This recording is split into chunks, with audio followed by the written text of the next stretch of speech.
Magandang araw mga kaibigan. Pag-usapan natin ngayon ang best ever decision, political decision na ginawa ni VP Sara. Galing ito mismo, assessment ng isang UP professor, economics professor, si Professor Cielo Magno.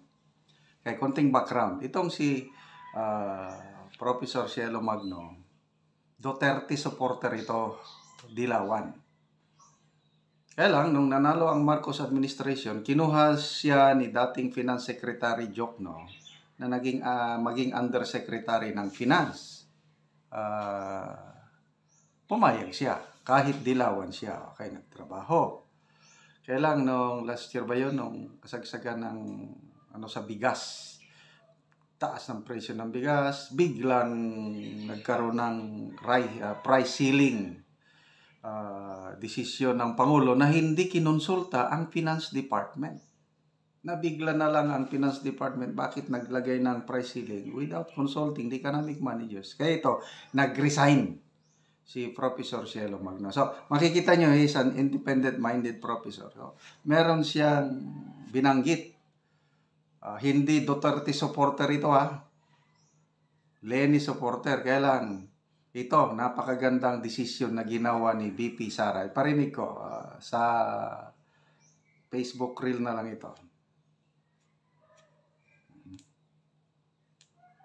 And I agree with that. Okay. Kasi nga sa dami ng krisis natin sa education sector, dapat nararamdaman na ng presidente yung urgency na i-address tong mga issues na to. At kailangan niya talaga ng matinong tao na magpapatakbo ng Department of Education para masolusyonan yung mga problema ng ating education sector. Kaya masaya ako na talagang pinaubayan na niya itong DepEd at binigyan niya ng pagkakataon yung presidente maghanap ng ibang secretary para sa DepEd. Maski iba yung reason, no? Minsan ganyan talaga sa gobyerno, no? You just conquer victories without focusing too much on the motivations or motives, no? Tama ba? Correct. Siyempre, alam naman natin yung totoong dahilan kung ba't siya nag-resign. Hindi dahil concern siya sa sektor ng edukasyon at naniniwala siya na may ibang taong karapat-dapat na magpatakbo sa ahensyang ito. Mas political yung dahilan. This is the best decision she has ever made with respect to the education sector. And I agree with that. Kasi nga, sa dami ng krisis natin sa education sector, dapat nararamdaman na ng presidente yung urgency na i-address tong mga issues na to. At kailangan niya talaga ng matinong tao na magpapatakbo ng Department of Education para masolusyonan yung mga problema ng ating education sector. Kaya masaya ako na talagang pinaubayan na niya itong DepEd at binigyan niya ng pagkakataon yung presidente maghanap ng ibang secretary para sa DepEd. Maski iba yung reason, no? Minsan ganyan talaga sa gobyerno, no? Okay, so ito pinag-usapan, in-interview siya ni Christian Isguera yung few months ago pagre-resign ni VP Sara. The best ever decision na ginawa ng Vice Presidente. Bakit? Kasi maapektuhan ang education sector. Political ang dahilan. Lately lang, nagpa-interview na si VP Sara. Sinabi niya na yung pangunahing dahilan na nag-resign siya, it's because of budget. 2 tao lang, sabi ni VP Sara, ang nasusunod sa budget. Si Speaker Martin Romualdez at saka si Congressman Saldico. So, pinangkit niya doon yung budget ng DepEd ng mga nakarang taon, biglang siningitan ng mga kongresista ng billions of pesos. Tapos pag-implement na, pinapakialaman ng mga kongresista yung pundo. So, ayaw ni VP Sara ng gano'n. Bakit departamento ko ito tapos kayo ang nakikialam na susunod? Hindi pwede. Yun. So, best ever decision, I agree kung ako lang. Dahil pag hindi siya nag-resign, maapektuhan ang education sector. Dito mo makikita si VP Sara na hindi siya kapit-toko sa posisyon. Politically speaking, mas pabor sana na magpatuloy siya na DepEd kasi yung influence niya, pero mo, largest department sa Pilipinas, yung DepEd. ikaw ang secretary, di ma-influensyahan mga teachers, mga parents, including students. So, kung political capital ang pagbabasihan, malaking capital na ni VP Sara. Kung selfish lang siya, kung sarili lang iniisip niya, hindi siya magre-resign dahil sayang, hindi pa naman siya tinatanggal ni President Marcos. Kaya lang ayaw niyang maapektuhan ang mga...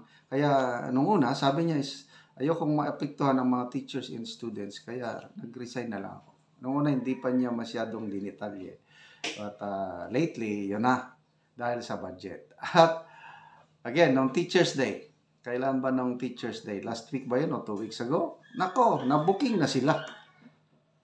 Mismo galing sa bibig ni Secretary Angara, na-confirm na totoo yung sinabi ni VP Sara na ang nasusunod lang sa budget si Speaker at saka si Committee on Appropriations Chairman Saldico. Kasi sabi ng Secretary na request ng mga teachers, pwede ba dagdagan nyo ang budget ng DepEd?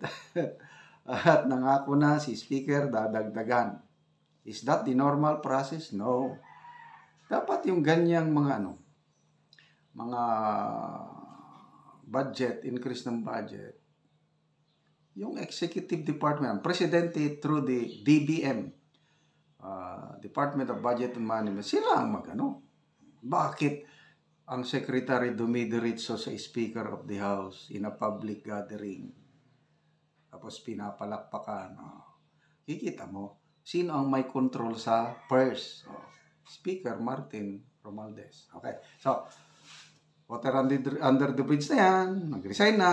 So, dyan na si Secretary Angara. We'll wish him the best. Sana magtagumpay si Secretary Angara para iangat ang kalidad ng edukasyon ng Pilipinas. Dahil masakit na katotohanan yung pabulusok, pababa ang standard ng education sa atin. Hindi katulad noon. Labi na tayo mga senior citizens. Yung kapanahonan natin, ako nag-elementary ako, 1965 Ang mga teachers natin noon, yung mga kaedad ko, nako, ang gagaling, stricto. Alala ko, grade 4, grade 5 pa lang ako noon, makagawa na ako ng AC English. Noong unang panahon elementary graduate lang, marunong nang mag-English, nakakaturo na. Ganun po ang quality ng education ng Pilipinas noong una. Kaya lang, what happened? Wala na, pababa ng pababa. Nung nasa military service pa ako, lalo na nung nasa colonel na ako, higher rank na, maraming mag-apply na sundalo, mga college graduate. Minsan, interviewin namin, hindi sila, college graduate, hirap na hirap makakompose ng complete sentence na with correct grammar. Ano ba? Sabi ko, ano bang nangyayari sa edukasyon? So, yan na. Wise decision sana yung ginawa ng Pangulong Marcos nung hindi pa nagkaaway-away ang unit team. Very wise decision yung ginawa niyang Defense Secretary, si VP Sara. Dahil acknowledgement yun na maglagay siya ng matinong tao to resolve the problem on education. At tinanggap naman ni VP Sara. Napasukan ng politika. Bakit? Huwag sanang pagkaalaman ng budget dahil kayo ang nag-approve. Yun ang masama. Singit ng singit ang dami. Ito ang, sa administrasyon ito, ang daming unprogrammed na funds, singit. Kaya nga, pati sa Supreme Court, kini-question ang dami nang na-file na mga petition. Isa dyan, si Senator Pimentel. Pinitisyon na yung I think this year, 2024, ilang billion yun, 800 billion, siningit. So, singit-singit para sa, bakit? I don't know. Pati na rin PhilHealth funds, yung 90 billion pesos. Ang dami nang nagreklamo sa Korte Suprema. Sana naman, bilisan ng Korte Suprema ang oral arguments kasi baka totally may transfer na yung 90 billion, wala na. Tapos, ano yung vlog ni Badong Arateles na ang gobyerno mangungutang ng ilang billion, 28.7 billion para sa health programs. Bakit ka mangungutang? Gamitin na lang sana yung PhilHealth na gamitin para sa health, hindi yung i-transfer sa National Treasury para punduhan ang mga unprogrammed project. So, grabe. So, salamat Professor Cielo Magno sa analysis mo. I agree with you. Isinaalang-alang ni BP Sara yung kapakanan ng mga estudyante at guro. Kaya nag-resign siya. It's a political decision. Kaya good luck kay Secretary Sani Angara.